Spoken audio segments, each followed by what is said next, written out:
Welcome back to another episode of Dad on Money. I'm Stephen Williams, and I'm a financial advisor, and I own the accounting firm, The Small Business Accountants, and we're here to help you achieve your financial goals and protect your finances as well. Today's episode is about you, the teenager. And as a teenager, you may have a part-time job, and you may be looking at saving up money for a first car. Or you might be looking at a new play system or whatever it is that your goals are. So budgeting for you is, when it comes to money, you've got your income and then you're going to have various expenses because you might be going out with friends for meals, whether that's lunch at school, whether that's lunch off school grounds, whether that's dinner with friends, or even other family. You may have to budget for some of that stuff.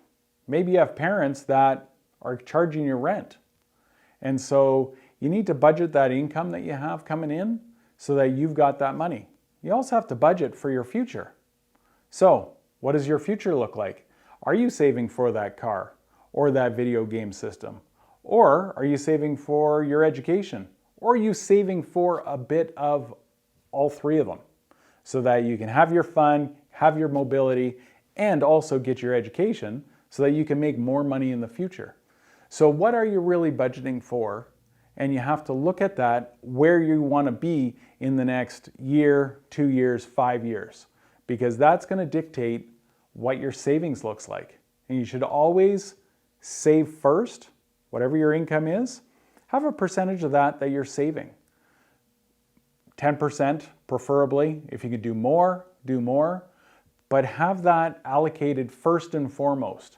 And then what's left over, then you can look at, okay, I'm going to spend X number of dollars for lunch at school, and continuing on like that. Like, what are you going to spend your money on? Maybe you're older teenager and you're going on dates. And so how much money are you budgeting for your dates?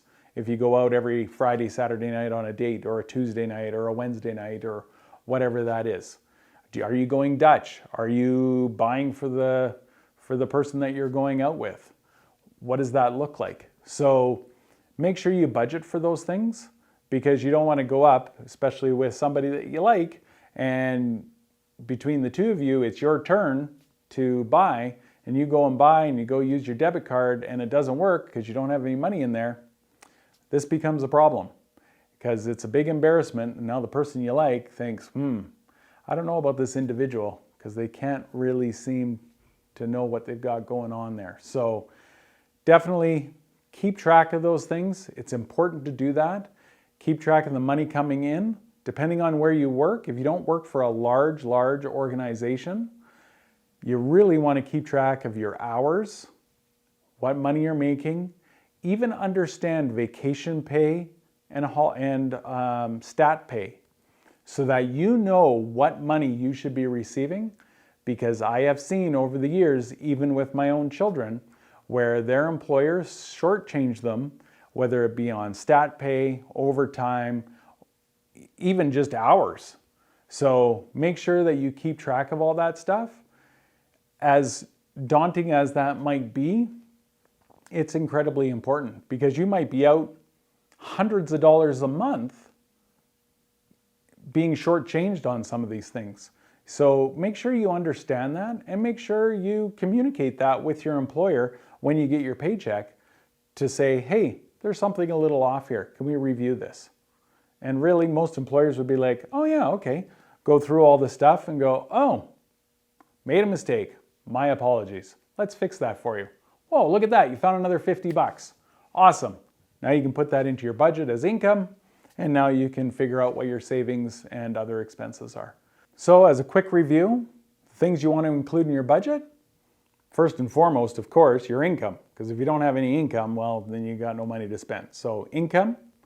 Second thing, savings. Where are you going to save that money? And then the third, etc., is going to be all your expenses. So is that your eating out money? Is that your vehicle money, whether it's insurance or, heaven forbid, a vehicle payment, gas, maintenance, those types of things? Is it date money? All those types of things you can categorize into different categories to be able to keep track of your budget and make sure you're not overspending in any specific area. But remember, save first. That'll be the biggest thing. And the largest theme throughout this whole series is saving first. You really need to save that, and we will get into more complex budgets in future episodes.